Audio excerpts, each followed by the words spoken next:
Hagadaw bamdon kikiw kipliang syaklaw, kisiet kilong kebalami pli, hagasyat katiw yakinong rap kini kitan.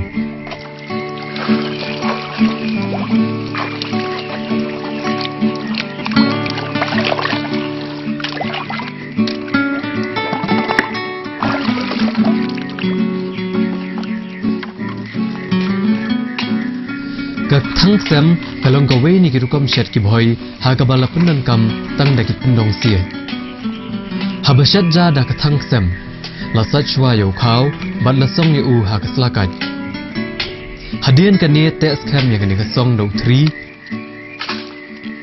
bat thap ya ka ha ka tundong sia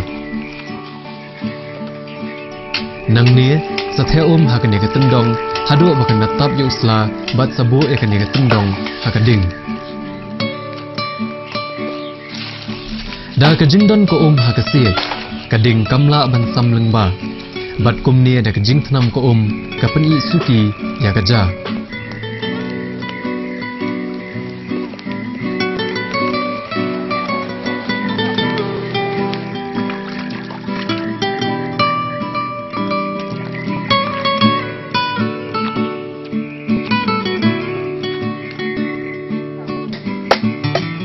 Paal batai sih lu pencet di gini itu asnya mutasi.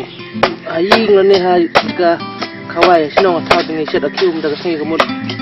Long bapiawan pingi set ak tendong. Hadian beladap od dekhot ya kado. Kle ya ka bat uso saw, upiat, urensun, using, bat kemlu.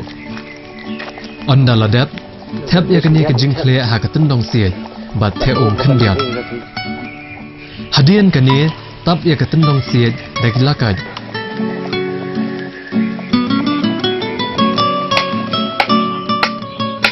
hakane hi keju kerukom nila banshat ya kepersojher hakabangi kle ek jher klaw kawang bat kapok lado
Pendala dep biang ki dabor siet bat ki slakat kum ki pliang.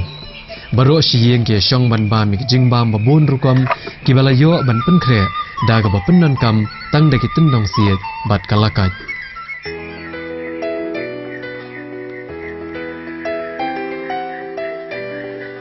Hapre kami mariang hagi klau ki betap. Ngelayo bencet kini jengta ki baper kelam penan kam ki kiu ki siang. Kani ka kom chat jeng ki boy kapeni.